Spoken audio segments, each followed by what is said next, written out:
we live stream on Facebook and YouTube, right? So Sure. that means even during the breaks, you're technically Right. live. So just know that.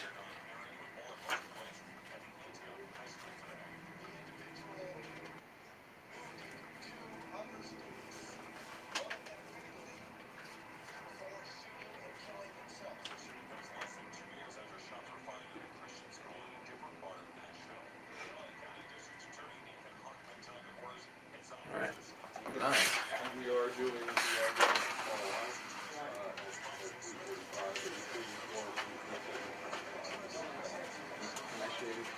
Yep. What? The camera, do you do that? I did the camera, yes. Okay, we're on soon. You got your headphones there. Phone on silent. Yep. Here we go.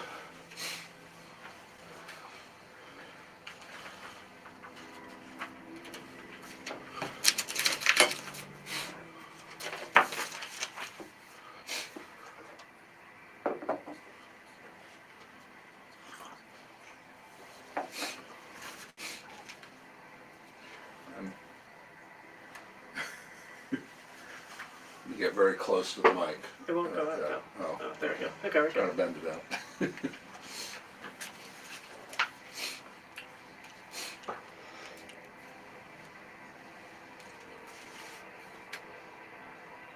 Welcome to the Peak News. I'm Chaim Goldman, the Watchman. You're listening to us on AM 1460 and FM 101.1. The Answer, part of the Salem Network and group of stations here in Colorado Springs. Today is Faith and Family Wednesday. Happy to have you join us here as we move through the week and move through our region, trying to cover, well, everything that we can in the best way that we can. This is a scrappy citizen journalist project that we started about a year ago because I wasn't satisfied, and a lot of people I know not satisfied with the way that the media has been, both nationally and locally, and felt that just like everything in this country, we the people are supposed to be in charge and we can do a lot better. And so we created the Peak in order to say the quiet stuff out loud, to bring on people that you've heard of, people that you haven't heard of, but everyone making an impact here. And we do business and culture on Mondays, government and politics on Tuesdays, faith and family on Wednesdays, and media and education on Thursdays. And then we rinse and repeat. We take Fridays off. That's Dirk Hobbs and the Southern Colorado Business Forum and Digest. But we invite you because we can tell more stories when we have more resources, and the number one resource we need is people who have a heart for our community and want to tell those stories. And so we invite you to become a citizen journalist or a tech or an intern or a sponsor. We love our sponsors, or a guest. Go on thepeak.news, that's our website, thepeak.news, and check that out and sign up. A shout out to all of our sponsors, because they help us pay the bills around here and get this airtime here on Salem so that we can bring this to you. And very specifically, Springs Dentist and Dr. Craig Summer, our platinum sponsor, Holistic Dentistry in Colorado Springs. They're our family dentist. Please check them out, especially if you are into natural health. And something that we're going to be pushing really, really hard for the next week, because we're having an event on the 30th of January at the Pinery, which is just such a great place to have an event. It's called Taste of the Peak. And what we're doing that night is it's going to be a lot of fun, community getting together with food and activities. But we have a lot of great speakers because we're coming together to the benefit of our nonprofit organization, the Peak News Educational Foundation. And we exist in order to raise up a new generation of journalists, especially youth. And I was just down today with my son Zach, who interns for me, at a meeting with D11 and how we're going to bring journalistic ethics and media vocational training program and internships into the school system here so that we can give young people a break of how to get into the media, but before they do, teach them really about this sacred right of journalism, that we need to be serving the public and not special interests, that we need to be journalists and not activists, and that's so important. So please go to our website and you'll find it there, but at thepeak.news/events is the specific page. This is definitely going to sell out, so get your tickets while you can. So today, again, is Family and Faith Wednesday, and we have as our guest and co-host for the hour Sarah Watson of the Play Street Children's Museum in Colorado Springs. Their mission is to inspire the world through play by providing quality play and educational experiences for young children and their families. And our program today is going to be focused on learning through play. So Sarah Watson, welcome to the Peak. Thank you for having me. You got to get real Oh. close to the. No, can you bring it down? There Bend we it go. down there. There you go. There you Okay. go. Okay, now we can hear you, Sarah. Thanks so much for being here and inspiring us all to play. Yeah. I think we all need. That's something that maybe we don't have enough in our life. So what else we're doing today? We're going to be looking at some local headlines, including did Pastor Steve Holt from the Road? We had him on our crosswalk program on our Bible teaching and talk station on Monday, that he was going to be going for a Guinness Book of World Records for push-ups. Did he win it? Did he complete it? We will talk about that in the next segment, as well as some other headlines regarding, well, one, keeping children safe, and also about food dyes and how this is now something that the government is finally going to address, that maybe we're not being so healthy in our food system. But throughout the program, we're going to be discussing how can we better educate our children and give them a better experience in life by allowing them to play in environments that are healthier for them maybe than some of the things that we throw their way as parents. Hi, I'm Goldman the Watchman. You're listening to The Peak on Family and Faith Day. Do you learn through play? Are you someone who likes to play, to get active, to do things that are interesting, that are stimulating in that way? And do you share that with those around you? Well, we'll talk about that when we get back to the Peak. Okay, cool. Okay, we have 4 minutes. Okay. So, let's see. We'll do headlines. What? We'll do headlines Okay. next when we come back. So I pretty much know this one.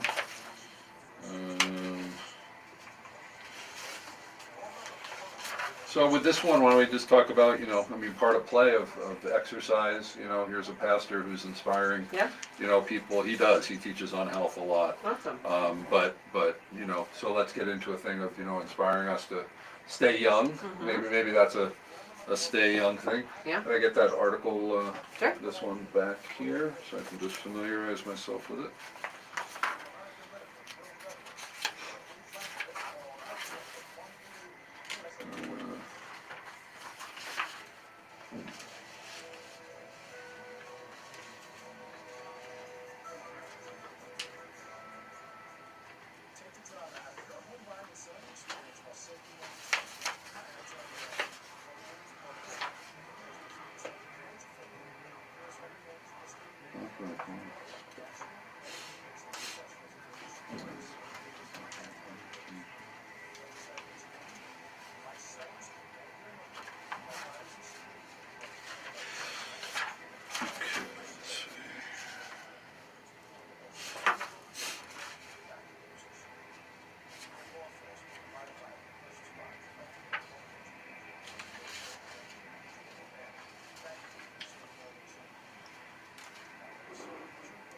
And you're going to count me down, is that correct? When we get to that other, Yeah. the third segment, yeah, I'll give you 3, 2, 1, but that's not the next segment, that's the one after that. Correct, yeah.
back in 30 seconds. Okay.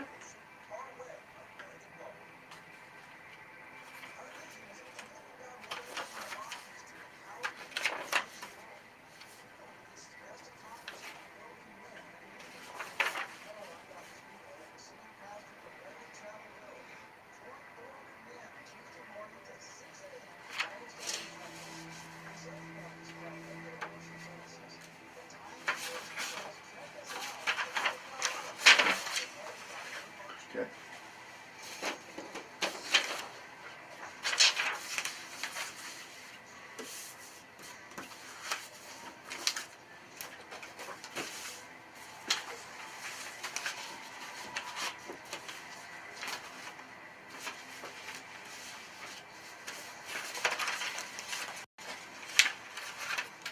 Welcome back to the Peak News. I'm Chaim Goldman, the Watchman. You're listening to AM 1460 and FM 101.1. The Answer, and we have with us on this Family and Faith Wednesday, Sarah Watson of the Play Street Children's Museum in Colorado Springs. And so we're basing today's program around learning through play, and this is our headline segment. Sarah, again, welcome to the Peak. Thanks for being here. Thank you for having me. So this first article is very, very personal because I know the man. In fact, he's my pastor. You may know him too, Pastor Steve Holt, senior pastor of the Road Church, not far from our radio station here. And I actually had Steve on the program. He's going to be on the Peak next Wednesday on our Faith and Family Day, talking about his new book, Breakthrough Courage. And I had him on another program that I do called Crosswalk on our Bible teaching and talk station on Monday. And he had put a challenge before the men, because we have a men's group, men's breakfast that meets every Tuesday morning at 6 a.m. at the Road with like 400 guys. And when Steve was putting out the book, he wanted people to do get preview copies and to do reviews, so that when they release the book on this past Sunday, the 19th, that's how the system works, that you can really get them to promote it and things like that. And he said that if I get 100 reviews before we launch, that I will seek, Steve said, to break the Guinness Book of World Records for the most numbers of push-ups in 1 minute by someone 65 or older. And Steve, I think, is 65 or 66. Very, very good shape. Was a gymnast at the high school and college level gymnast when he was a much younger man, and keeps in good shape. And so he got the 100 reviews, and he did do 88 push-ups in a minute. The previous record was 61. Wow. Now, they didn't have a Guinness Book, or the way it works now is you videotape it and you send it in. So it still needs to be certified, but it seems like he has so many more that even if they disqualify some of the push-ups, that he did this and he made the Guinness Book of World Records. So I love Steve. He did it somewhat as a publicity stunt, but also within the Breakthrough Courage book, he actually talks about health and habits and healthy habits and the need for exercise and the need for all of this to be a courageous person and to be someone who's out there making an impact. So it was all very well done. So congratulations to Pastor Steve Holt. Sarah, what do you think about this, as far as, we're going to mostly be talking about youth, but how about staying young and doing such things into your older years of being playful and being athletic? Yeah, I mean, I currently don't feel super young. My boys are 3 and 4, so sometimes I feel like I struggle to keep up with them, but I think this is wonderful. It inspires me, at my age, and I'm not quite there, but I think it's wonderful. We're all here to set an example for the younger generations and for our kiddos, so kudos to him. I think I need to go home and do some push-ups and see what I can do. Push-ups are good. It's amazing. People think they need a gym membership and everything like that. And those things can be more active, but it's amazing what, basic push-ups and sit-ups, and people are getting into chair workouts and all kinds of stuff. I would just say, and I would caution everybody, I've said this since I'm north of 50 years old. I tell people that the number one thing about exercise when you're over 50 is don't get injured. Right. That's the number one thing. So stretching is a really big deal, and not pushing it, because you get injured it's not like, you know, the children who the next, you know, an hour later they're seemingly They're you know, perfectly fine. Give back them a there. popsicle and they're okay. So, but definitely what we're finding is with exercise, especially aerobic exercise into old age, it keeps your brain function going. Yep. It just keeps, you know, if you don't use it, you You lose it. And to stay flexible and all of that. So again, Steve, thanks for being an inspiration on so many things, and congratulations. We look forward to that record. Okay, second article, young Colorado Springs entrepreneur aims to protect children online. This is a Brianna Gent from the Gazette article. Screen Pigeon founder Luke Nielsen is building laptops. He looked over the I guess the availability of apps for sort of locking things out and controlling, Right. keeping children away from stuff. But you know, I'll you know, I have 6 children. You know, they'll find a way. Okay, they'll Sure. find, you know, they'll find something, some old broken phone in a drawer that's the one thing you don't have covenant eyes on. So we really have to watch out for our children. But the way that he's approaching it, rather than trying to lock it down or control it, it monitors all of the activity of the children so that parents, we're supposed to be active parents, they can pay attention to what's going on and talk to the children. Currently, he is building custom laptops with it. He looks toward having some kind of app later down, but this is a young entrepreneur, 20 himself. Sarah, as someone who runs a play space with young children, you know, we live in a society that's just, you know, scary. It wasn't like this when we were children so much, but now there's all this of, you know, just all the crazy people out there who prey on Sure. children. What has been your experience? What have you had to learn in order to run a business where young children are at the center of it regarding keeping them safe? We just make sure to stay aware. You know, we're keeping eyes on everybody who comes in with caretakers or our parents.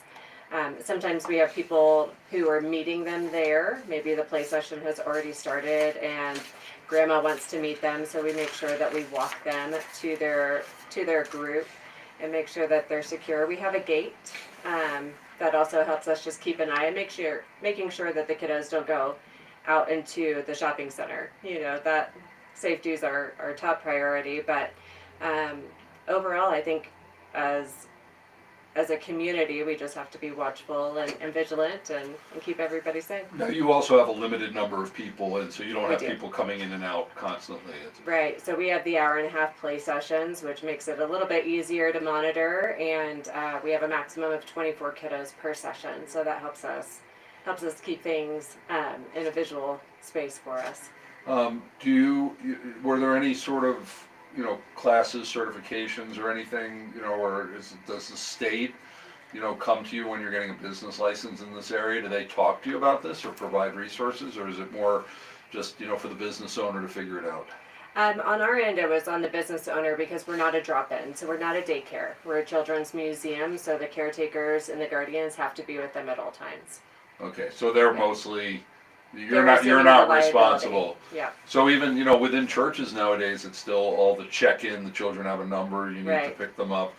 You know, do you remember, you know, those maybe my age and older that, you know, like Halloween, okay, you would disappear at night into the neighborhood, going into hundreds of homes, and your parents never had any thought about whether you were coming home or coming home safely. How do we get back to a place like that where parents don't need to be freaking out all the time? Because certainly our parents didn't.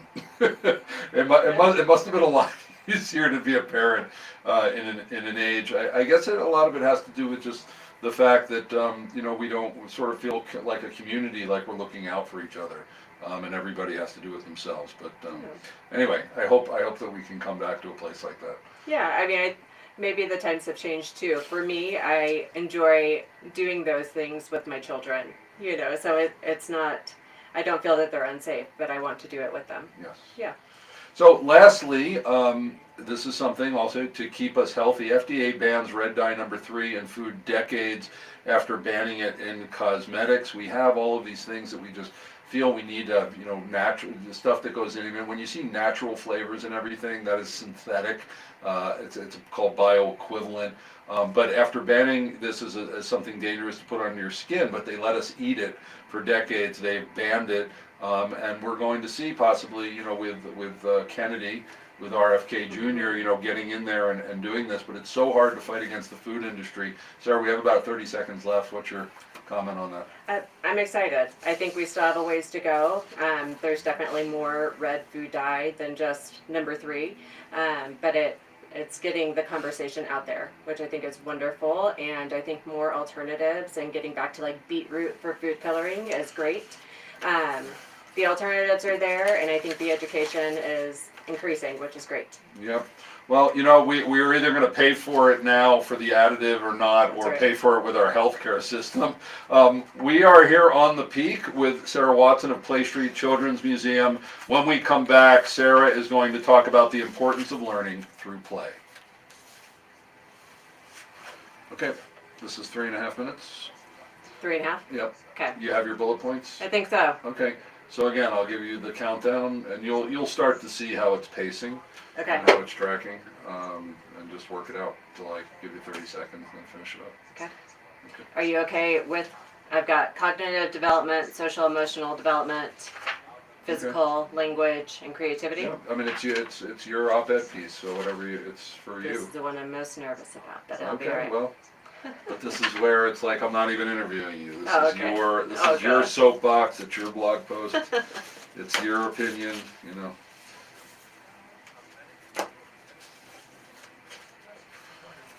Okay.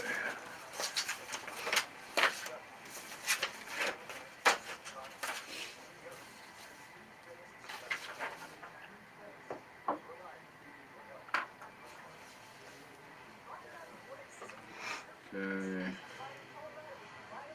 Got a few minutes.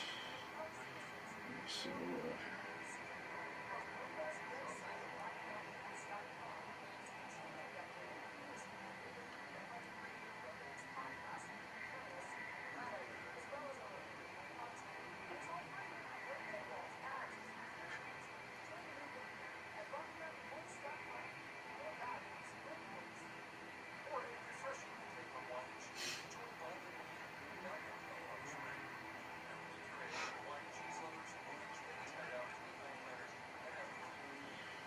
It would be nice to know, in case it's something that we can fix with them, or at least not have others decide not to.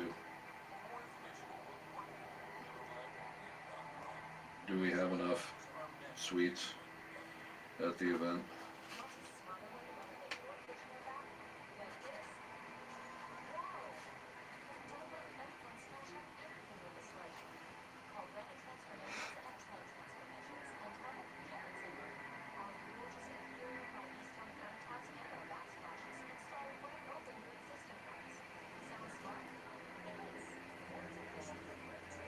Okay.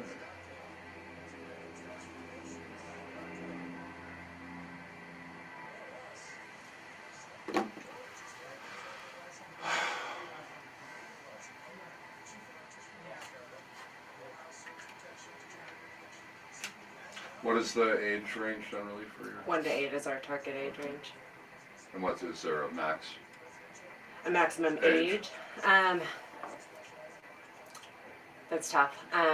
We've had some special groups come in that maybe are a little delayed cognitively. So for those, we would just do a special play time. But we have plenty of people who come in and they have a 4-year-old, but then like a 10-year-old, or even 14-year-old. And from there, we would just give them different opportunities or show them different areas where they could play. So they could make slime or paint pottery. There's different things to still keep them interested. Well, 1 to 8 is. 1 to 8 is the what key. our curriculum team Okay. designs the play experience for.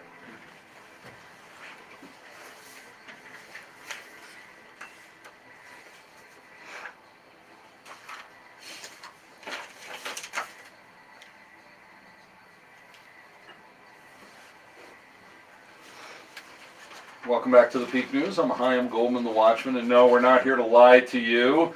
You can get that in the other media, but not here. We say the quiet stuff out loud because we're your neighbors, and we want all of us to have the good information that we need, and we want to know what's going on in our area. And today is Family and Faith Day, and we have with us for the hour Sarah Watson of the Play Street Children's Museum in Colorado Springs.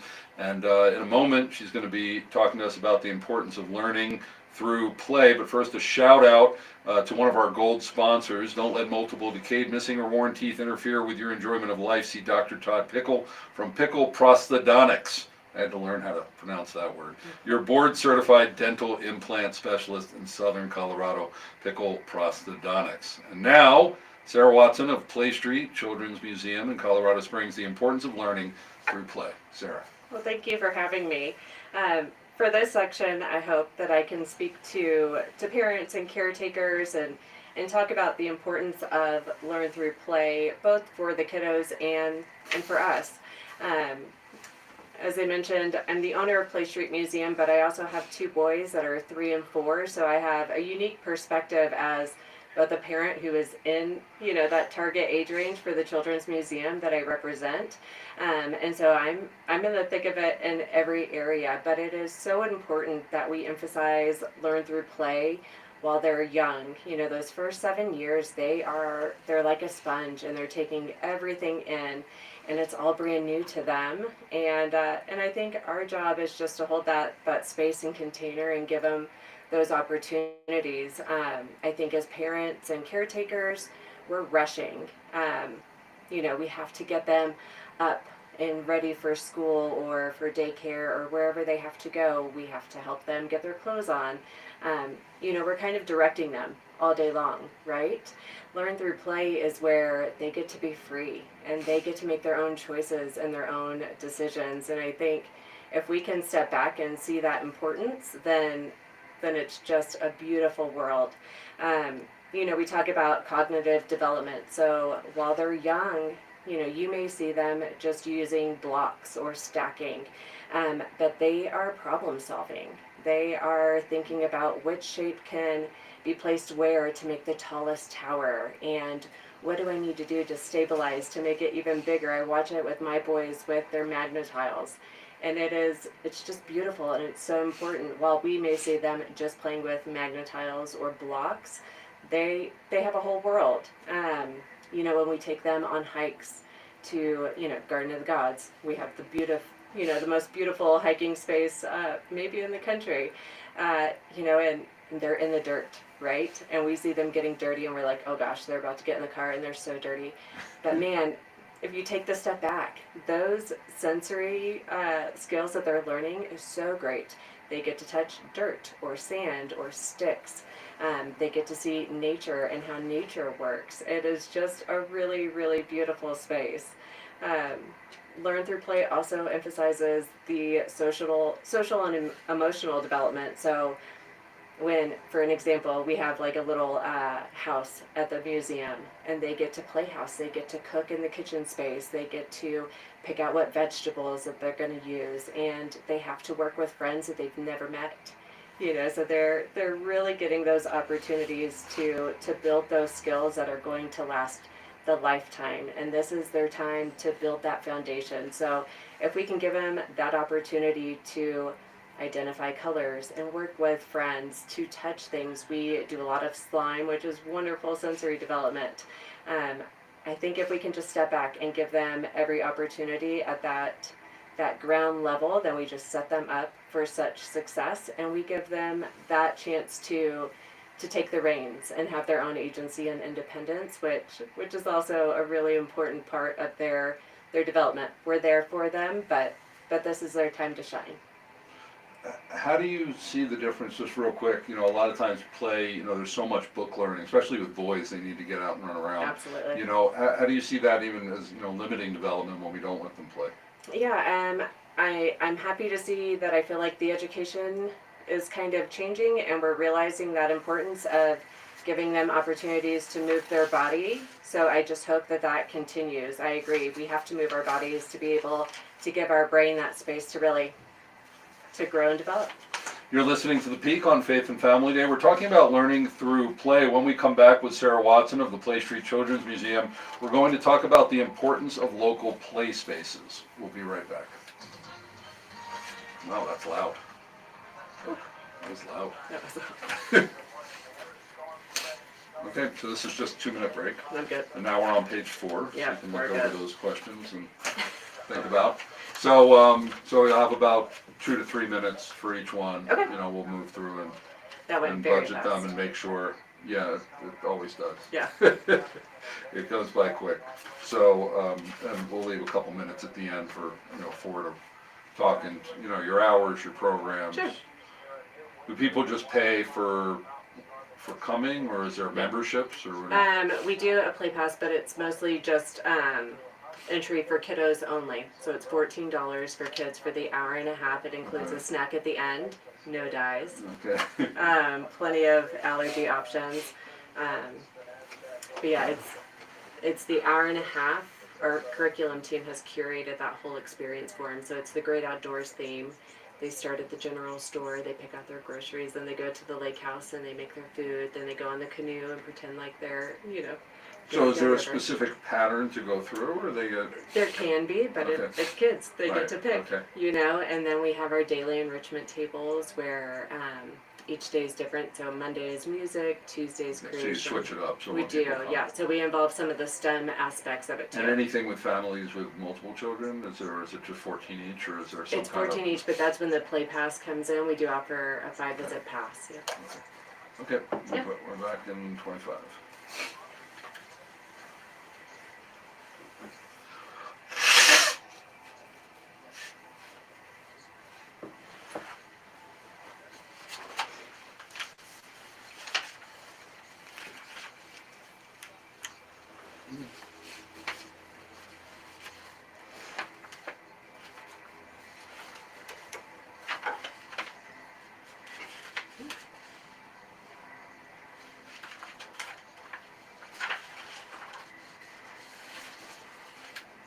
Welcome back to the Peak News. I'm Chaim Goldman, the Watchman. This is our Faith and Family Wednesday, or Family and Faith Wednesday, and we're talking about learning through play with Sarah Watson of the Play Street Children's Museum. And you just heard a spot about our educational foundation. We're really, really serious about taking journalism back, taking media back in our region, and even elsewhere once we get it dialed in here, because this is where we live. And more as we built this thing out as a citizen journalist model, we realized the importance of training up youth. In fact, Seth, one of our interns, been here for a couple of months. He's running the board on the show right now. He's 18 years old, and he's running a show on a professional. And this is what's necessary. There's probably no more profession where you need internships. It's hard to get in the door of a broadcast place. We're very busy. It's a hectic environment. But when you can come in as an intern, James, our very first intern, got hired here at Salem, and so we're so serious about this that we formed a foundation, educational foundation, in order to bring journalistic ethics and media vocational training programs into the local schools and for homeschoolers. And we're having a fun fundraiser next week, the 30th of January, at the Pinery. Awesome place. Food, fun, lots of networking, great speakers. We're going to be having auctions and things like that in order to raise money for developing out this curriculum. So please go to thepeak.news/events, get your tickets before we're sold out, and come down and support taking the media back and giving our local youth a break into getting into careers in media. So again, we have as our guest and co-host for the hour Sarah Watson of the Play Street Children's Museum in Colorado Springs. Their mission there is to inspire the world through play by providing quality play and educational experiences for young children and families. And so Sarah, tell us about your background. How did you come about to become the owner of the local franchise of Play Street Children's Museum? Yeah. So I started as a lifeguard. Okay. My first job was as a lifeguard. Where? In Texas. So I was used to the heat. Not here. I don't know if I could have survived the warmer water when it's heated, but then the colder air temperature.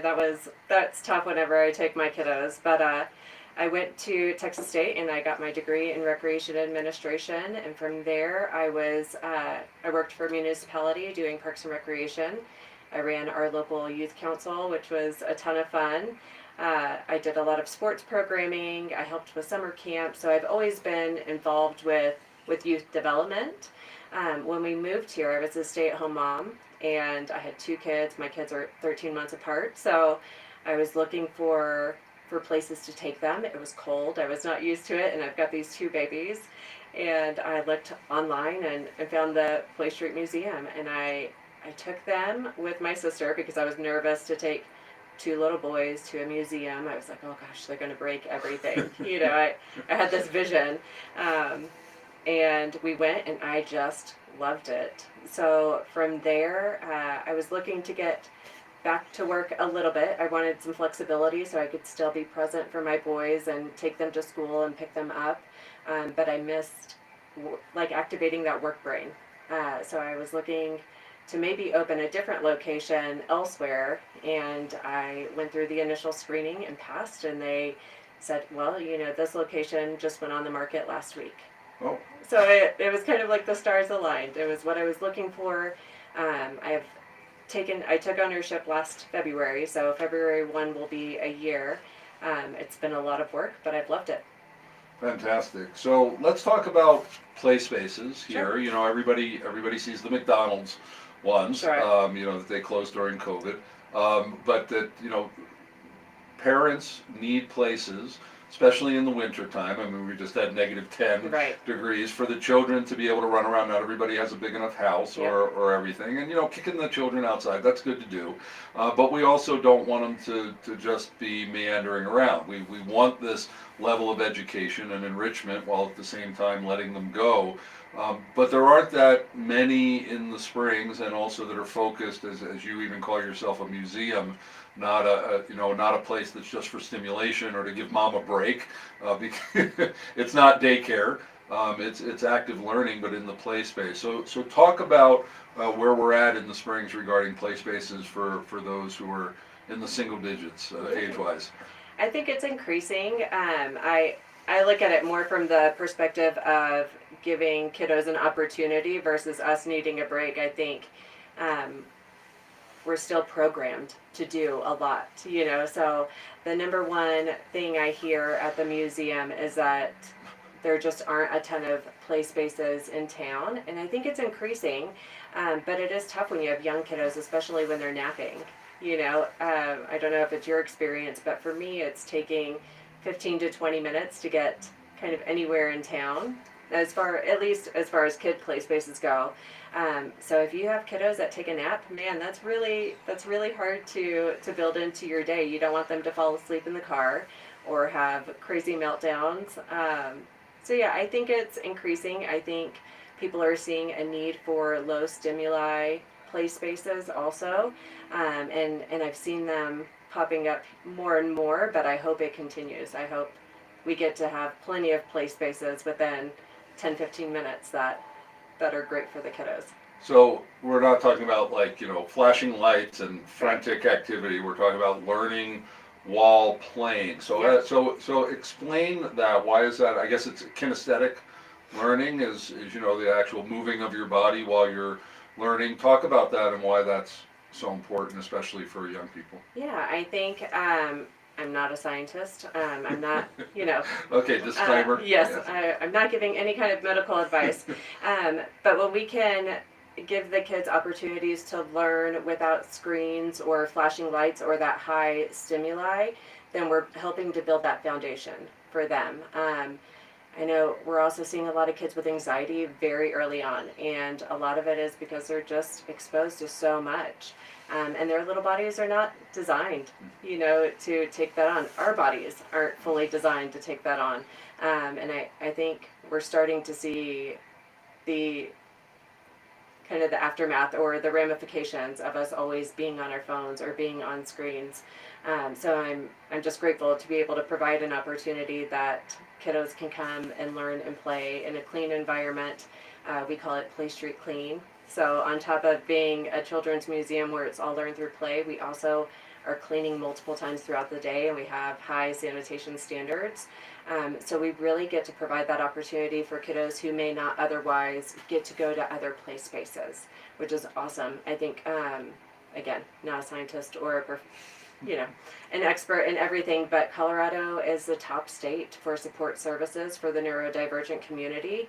So we have a ton of people moving here for those support services for their children who are neurodivergent, and we love being like a little I can sliver figure in out what that means, but what is that phrase mean? so that might be kiddos who are on the spectrum, who are autistic, or okay. ADHD, or anything on that spectrum of neurodivergence versus neurotypical.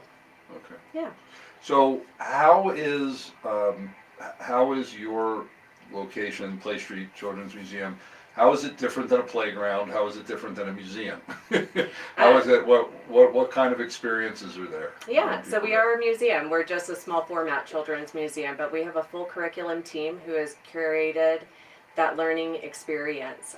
So we are just scaled down. The Denver Children's Museum, imagine that scaled down to a shopping center. That might be like the best visual. So we have different daily enrichment activities. Mondays are music, Tuesdays creation, Wednesday is science, Thursdays practical life skills. So for those kiddos who really like to use a screwdriver or a hammer, that would be a wonderful day. And then we have a discovery rug that switches every 2 months. So right now we're learning about oceans. The previous 2 months we were learning about construction. So that area changes. Our exhibit space, where they have kind of the free imagination learn through play. Our theme is the great outdoors, so they can pretend that they're going camping. They go to the general store and then the lake house. We have an awesome tree house in the back, so they get to imagine that they have this whole camping experience. And while we always tell the people who come, the exhibits don't change, but the kiddos' brains do. They're going through so many developmental leaps that if you brought them back in a couple weeks or a couple months, they'll see it different. They'll see it differently. And to watch that, just in my year of being there, has been so awesome to watch. Okay. The website is coloradosprings.playstreetmuseum.com, coloradosprings.playstreetmuseum.com, and the prime ages for this? Our target age is 1 to 8. So our curriculum team has developed that play experience for kiddos 1 to 8. But if you have a kiddo under 1, they would still have a great experience. And if they're over 8, or if their sibling is younger, and you want to bring your whole family, we have make your own slime, we have paint your own pottery. So we have different experiences for those older kiddos as well. And the parents or caretakers are with the children the whole time. It's not a drop-off center. Correct. We're not drop-off, but I always tell people, especially if you have multiple kids, it is big enough for them to play for that full hour and a half and have a great time, but it's small enough where you can keep an eye on both kiddos or multiple kiddos and give them that opportunity to even play independently if you want, and still keep an eye on them. They can't run away and hide in different pockets. Okay. And what's the cost? It's $14 per kiddo, 1 to 8. Kiddos under 1 are free with a paid sibling. We don't charge for adults, and it includes they pay for they get a wooden dollar when they check in, and they pay for their snack when they leave. And it's a reservation. We do encourage play by reservation because we cap out at 24 kids. We allow walk-ins if we have space, but having those younger kiddos, it takes a lot to get out the door. We definitely recommend making a reservation. That way you don't get all the way here and we have to say we're sold out for that time slot. Okay, thank you so much. Sarah Watson from Play Street Museum, coloradosprings.playstreetmuseum.com. Sarah, thanks so much for joining us on The Peak today. Yeah, thank you for having me. When we come back, we're going to be visiting with Rich Bennett of Life Network. They opened up their new pregnancy center out in Falcon, but on Friday they opened up their new thrift store to support it. And of course, Jim Miller and the Peak Rants. I'm Chaim Goldman, the Watchman, and we'll be right back with The Peak. Cool. Excellent. Thanks. Yeah. Make sure he's calling. Yes. Please call Rich. Huh? You gotta call Rich. You're calling. Rich? What? The phone number's on there? The number? Yeah. Zach, Yes. you make sure you gotta call Rich Bennett for this next segment. We are calling Rich back? We're calling Rich. I didn't know that. Okay, was I about told to let him know. Seth. I was about to let him know, but he didn't. Okay. hear me. Alright. And also Okay. the Jim Miller is 2 minutes and 27 seconds. Okay, and what's it on? It's the museums. Oh, he's doing it on museums. Okay. Yes, we Excellent. found it on there. Good segue there. Thank you. Okay. We're you're- good? We're good. You're Okay. welcome. You're welcome to stay, and we can talk a little afterwards if you want. But the next like 15 minutes is I got other stuff. But that's okay. I thank you for the opportunity. Yeah, thank you. Yeah, hopefully Thank you I, very much. I did okay. In case Yeah. you didn't know, I'm an intern here. Wonderful, nice to meet you. Nice to meet you too. I think it's awesome. I used to have interns when I was with municipal government. And there. we're having this event at the Pinery. Yeah, I if you're interested, heard. So please. Yeah, I'll take a look at it for Let us know. sure. We'd love to have our guests down there. It's going to be inviting our guests and our sponsors, our board, it's different VIPs from the community, and it Perfect. should be a good time. So Well, thank you. yeah, please join us. What can I do with my drinks? We can leave them here. We'll clear them out. Okay. Awesome. I'm gonna grab my jacket. Okay. I'll be on my way. I've got a new girl starting today. So, Okay. yeah. Excellent. Thank you so much. And here's my card. Wonderful. I appreciate Okay. it. That was Let me great. see if, Hey, Seth, you walk Sarah out.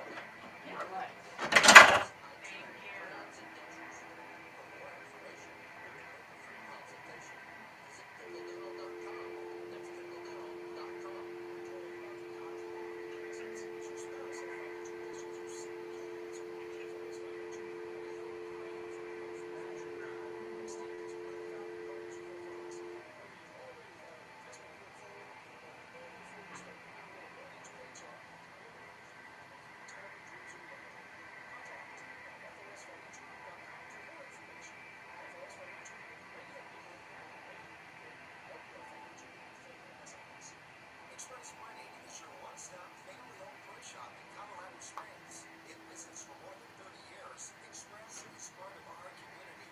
Located at 3434 West Carefree Circle, Express Mining is our offering a variety of printing, office, and sales services. Julie Burke will know you on a first-name basis and work out great solutions for all your printing needs.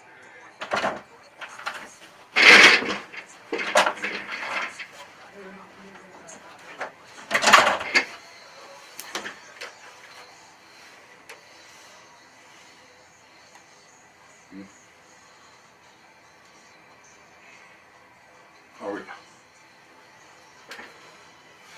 Welcome back to the Peak News. I'm Chaim Goldman, the Watchman. This is Faith and Family Wednesday, and we have on the line. Do we have Rich on?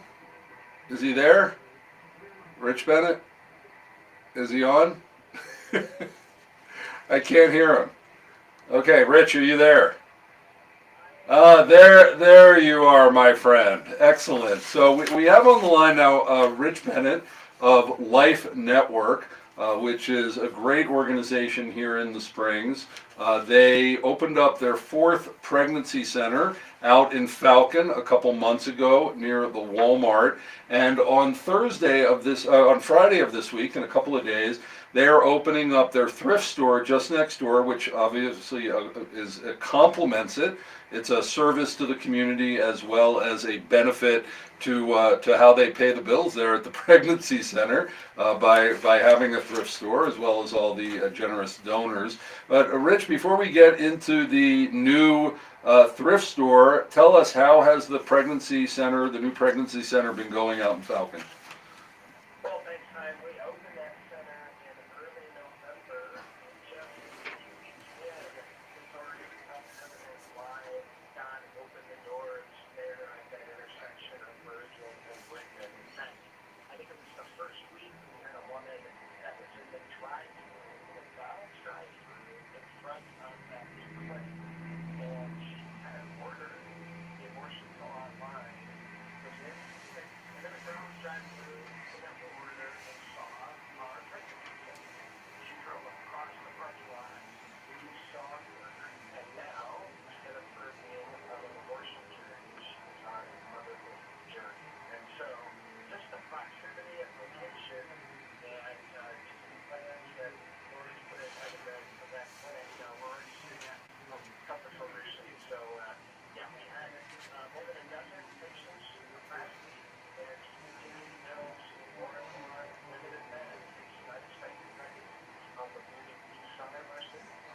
So since you were last on the Peak, 2 things have happened. One, we now have constitutional abortion in Colorado, but on the flip side of that, we have a new administration in Washington that is certainly more pro-life than the one that we had before. Where are things in the life community here in Colorado, in your estimation, as someone who leads an organization on the forefront of that? Well, on the very inauguration day, it certainly encouraged it. The federal government website that the Biden administration started called reproductionrights.gov was taken down hours into the new administration. So this is a website that was an abortion referral website that our tax dollars were going to, and now has gone away. So certainly at the federal level, I would say that's a great start. You know, here at the state level, I think that we'll have to keep our eye out for what things are happening, and certainly with the help of people like yourself, we intend to do that. And right now we're having the legislative session. I don't think they've started to tackle that, but now that there is constitutional abortion, they have to implement it. So we have about a minute left. Tell us about the new thrift store and why you make this part of your operations. Well, the other thing that is that's on mercy and our community generosity, the current evolution that we have on Academy has become a favorite of local thrifters. And so we always bring those same prices, quality gently used items we found very super exciting. As you said, it benefits the Life Affirmative mission. It supports the missions we serve, receive gift cards and credits that they can use at the thrift store, and of course serves the community. So if you've never been, women's clothes, men's clothes, furniture, electronics, housewares, all those things that you find in a thrift That's store, true. you're going to find at that new Falcon location. Okay. Started on Friday. And the address real quick? 7177 Meridian Road, that's like the intersection of Woodman and Meridian, as you said, right across from the Walmart. Okay, so go out there. You can donate to them and you can also purchase. Rich, congratulations. Okay, and now Jim Miller and the Peak Rants.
My family's going to try to make it out there on Friday.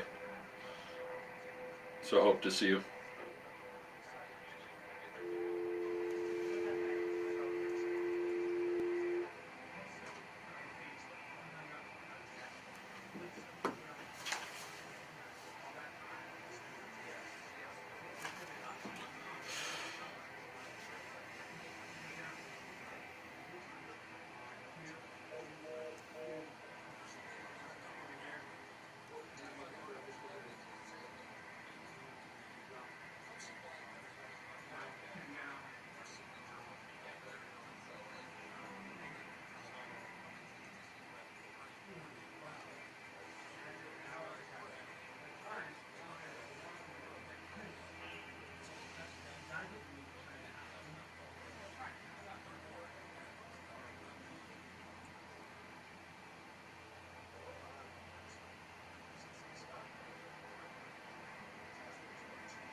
Thanks for joining us on The Peak as we focused in today on learning through play. Do you get enough play? I don't.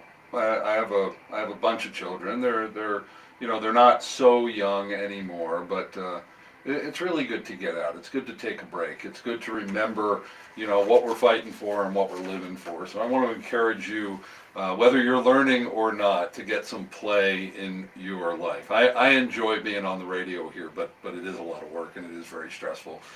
So pray for me that I'll take some more time with my family. We really want you to join us here at The Peak, and we really would love you to support what we're doing with the youth. Again, as I mentioned at the beginning of the program, we had a meeting just today with D11 School District here about how we bring this journalistic ethics and media vocational training and internships in so that we can raise up a real generation of journalists, because we lost journalism in our country and we must get it back in order to live in a free society. And so please check out Taste of the Peak, the event that we're doing on January 30th at the Pinery, the amazing facility, the Pinery downtown on Bijou. Go to thepeak.news/events and check out. We have Jason Jorgensen, who's a D11 school board member, Heidi Ganal, former gubernatorial candidate and president of Rocky Mountain Voice, Chris Gould, senior VP at Salem and our GM here in Colorado Springs at Salem, Jeff Crank by video, and me, and other and surprises, and lots of food and lots of networking. And so go get your tickets before they sell out, because it's going to sell out. thepeak.news/events. Well, Media and Education Thursday is tomorrow, and we have Corey Hutchins, Journalism Institute manager at Colorado College and publisher of the Inside the News in Colorado weekly Substack newsletter. We're going to be talking about the state of journalism here in Colorado. Stick around next for the Larry Elder Show coming up here on The Answer, and check out our 170 plus podcasts on thepeak.news. The Peak, we say the quiet stuff out loud for such a time as this. Thank you, my fellow citizens, and shalom.